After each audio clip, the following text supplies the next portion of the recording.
इस वीडियो में हम बात करेंगे फियर की और अनटाइमली डेथ की। और इस वीडियो के एंड में हम एक सिंपल टेक्निक सीखेंगे कि हम इस फियर को कैसे हैंडल करें।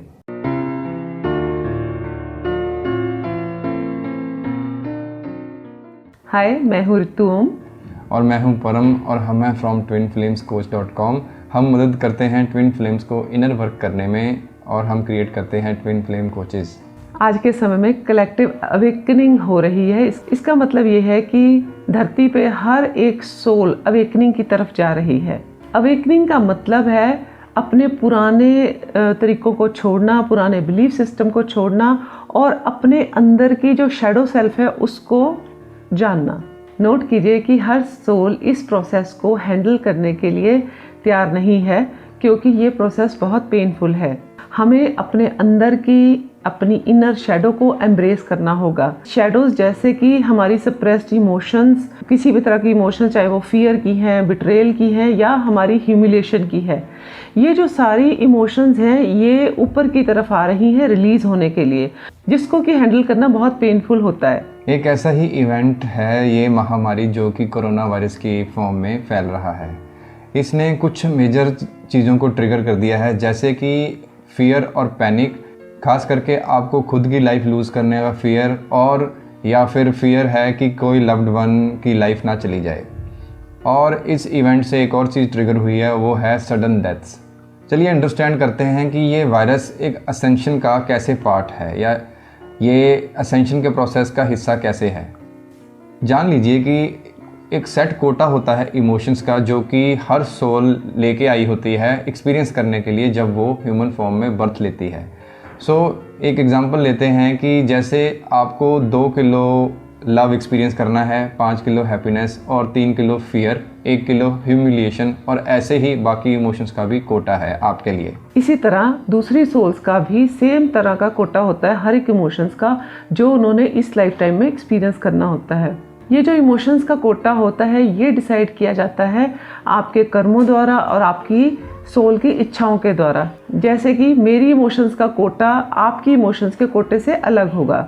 आजकल के ज़माने में हम लोग को ये सिखाया जाता है कि ह्यूमिलिएशन जब होती है या जब हमें सैडनेस फील होती है या हम जब फियर महसूस करते हैं तो ये सब अच्छी बातें नहीं हैं। इसका एक एग्जांपल लेते हैं, जैसे अगर 3-4 साल का एक बच्चा है और वो आपके सामने ये कहता है कि पापा मुझे कॉकरोच से डर लग रहा है, तो हम उसको कहते हैं ओ यार तू तो बड़ा डरपोक है। एक्चुअली हम उसको एक सिग्नल दे रहे हैं कि वो अपने फियर को एक्सप्रेस ना करे या एक्सेप्ट ना करे, क्योंकि ये सोशली एक्सेप्टेबल नहीं है कि हम अपने फियर्स को एक्सेप्ट करें या ह्यूमिलिएशन को एक्सेप्ट करें किन्हीं भी सिचुएशंस में। आपने अपने आसपास ज़रूर देखा होगा कि लोग एक दूसरे को ये कह के चिढ़ाते हैं कि ओ तू तो डर गया, जैसे कि डर जाना कुछ बुरी बात है। हम अपनी पूरी लाइफ उन सिचुएशंस को अवॉइड करने की कोशिश करते हैं जिनमें हमें इन तरह की इमोशंस को फील करना पड़ता है, जैसे कि ह्यूमिलिएशन, सैडनेस या फियर या और भी इस तरह के इमोशंस। और यही केस है हमारा, आपका और हमारे आसपास के जितने भी लोग हैं उनका, सिर्फ कुछ लोगों को छोड़ के जो कि ऑलरेडी असेंड कर चुके हैं।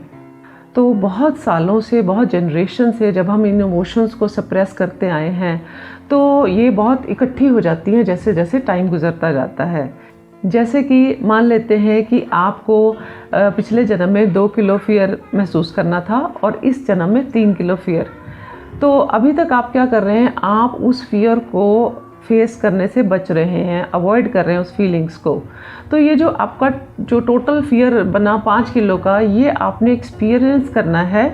अदरवाइज़ ये क्या होता है, ये नहीं तो ये नेक्स्ट लाइफ टाइम में कैरी हो जाएगा। हम सभी ऐसी इमोशंस को अवॉइड कर रहे हैं और इससे क्या हो रहा है कि हमारे प्लैनेट की जो कलेक्टिव इमोशनल कोटा है वो बढ़ता जा रहा है इन नॉन एक्सपीरियंस्ड इमोशंस का।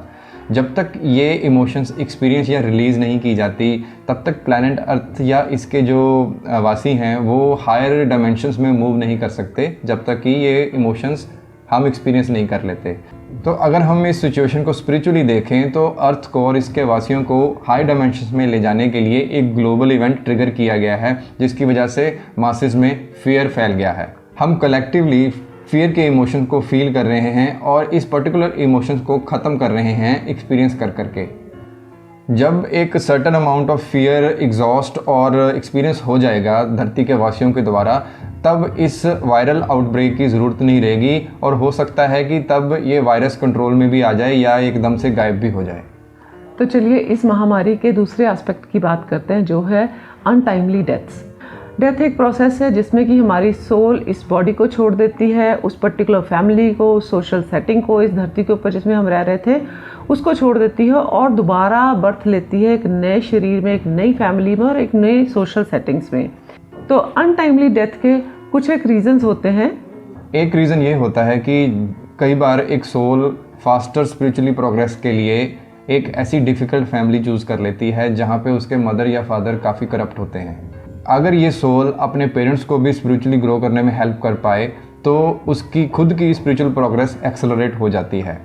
पर अगर बर्थ लेने के बाद इस सोल को लगे कि जो सेटिंग इसने चूज़ की है वो काफ़ी डिफ़िकल्ट है और वो इस प्रेशर को हैंडल नहीं कर पाएगी और वो स्पिरिचुअल ग्रोथ नहीं कर पाएगी, इनफैक्ट चांसेस ये भी हैं कि ये सोल खुद भी करप्ट हो जाए और ये खुद भी स्पिरिचुअली गिर जाए, तो ये सोल डिसाइड करती है कि ये अपने जन्म के इनिशियल ईयर्स में ही वापस चले जाती है। और दूसरा कारण है कर्मा। अर्ली डेथ के कुछ कार्मिक कारण भी होते हैं, जैसे कि एक फैमिली चूज़ करती है कि वो एक्सपीरियंस करेगी एक अपने बच्चे की डेथ को ताकि उनके कुछ कर्मास क्लियर हो सके। जैसे कि महाभारत में धृतराष्ट्र ने भगवान श्री कृष्ण से पूछा था कि उनके 100 बच्चों की डेथ क्यों हो गई, तो इसके जवाब में उसको एक विजन दिखाया गया उसके किसी पास्ट लाइफ का, जिसमें कि वो एक हंटर होता है, एक शिकारी होता है और एक दिन उसने आउट ऑफ फ्रस्ट्रेशन एक पंछी के 100 बच्चों को मार दिया था। तो ये जो अभी प्रेजेंट हुआ था ये उसका उस कर्मा की क्लियरिंग थी। एक रीज़न ये भी होता है कि कई बार कुछ मैच्योर या ओल्ड पीपल अनटाइमली या जल्दी चले जाते हैं। इसके पीछे रीज़न ये होता है कि उनकी सोल ये रियलाइज़ करती है कि इस जन्म में तो वो भी स्पिरिचुअल प्रोग्रेस नहीं कर पा रहे और जो उनकी कंडीशनिंग हो चुकी है, जो उन्होंने इस जन्म में रिसीव की है, इसकी वजह से और भी आगे कोई चांस नहीं है कि वो स्पिरिचुअली ग्रो करेंगे।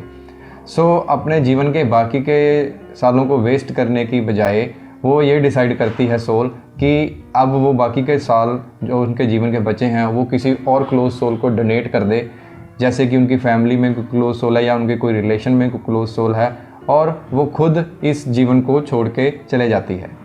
इसका एक और कारण भी है, जैसे कि हर एक पर्सन इस असेंशन के प्रोसेस को हैंडल नहीं कर पाता है या वो इतने ट्रेन नहीं होते हैं कि अपनी इमोशंस को हैंडल कर सके और उनको ट्रांसम्यूट कर सके। तो वो लोग चूज़ करते हैं अपने इस जन्म को छोड़ने की ताकि वो अगले जन्म में एक बेटर सेटिंग में पैदा हो सकें और वो इस तरह से ट्रेन हो सके कि वो अपनी फीलिंग्स को, अपनी इमोशंस को हैंडल कर सकें।